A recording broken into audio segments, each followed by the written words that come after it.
रहस्यमयी मंदिर समुद्र मझिरे मंदिर जगिछि साप। जानतु यार कौन रही विशेषत्व, कौन रही मंदिर रहस्य, आउ समुद्र मझिरे मंदिर जगिछि कौन पाई साप। तो वीडियोटी को संपूर्ण भाव देखूँ, शेष पर्यंत जमा भी स्किप करते ना।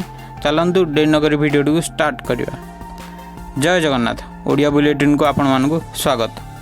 तो रहस्यमय मंदिर क्यों, कौन रही यही मंदिर रहस्य। दुनिया रे अनेक तो मंदिर अच्छी जहाँ निजर अनन्य विशेषत्व पाई सारा विश्व में परिचित।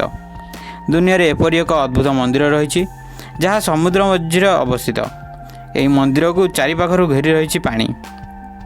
मंदिरटी इंडोनेशियार बाली अवस्थित। समुद्र मझिरे यह अवस्थित मंदिर को तन्हा मंदिर बोली कहुए। स्थानीय भाषा यार अर्थ होची समुद्र स्थल। यही मंदिर सहित एठारे आहुरी मध्य 6टी मंदिर निर्माण करा जायछि, जहाँ गोटे मंदिर अन्य मंदिर को स्पष्ट देखा जाए।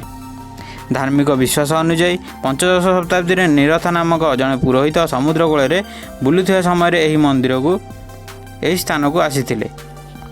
यही स्थानर सौंदर्य हेतु पुरोहित मत्स्यजीवी साहाय्य एठारे एक मंदिर निर्माण करने को स्थिर करथिले। एक विराट पत्थर उपरे निर्मित यही मंदिर समुद्र देवता को समर्पित, एपरिक निरर्थक को मध्य पूजा करा जाए।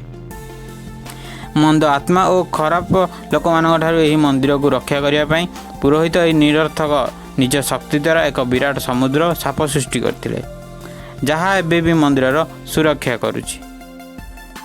तो जानिपारे यही मंदिर रहस्य कौन, आउ कौन पाई समुद्र मध्य मंदिर जगिछि साप। तो एमिति नुआ नुआ वीडियो देखिया आम चैनल को सब्सक्राइब करना, वीडियो गोटे लाइक करना। जय जगन्नाथ।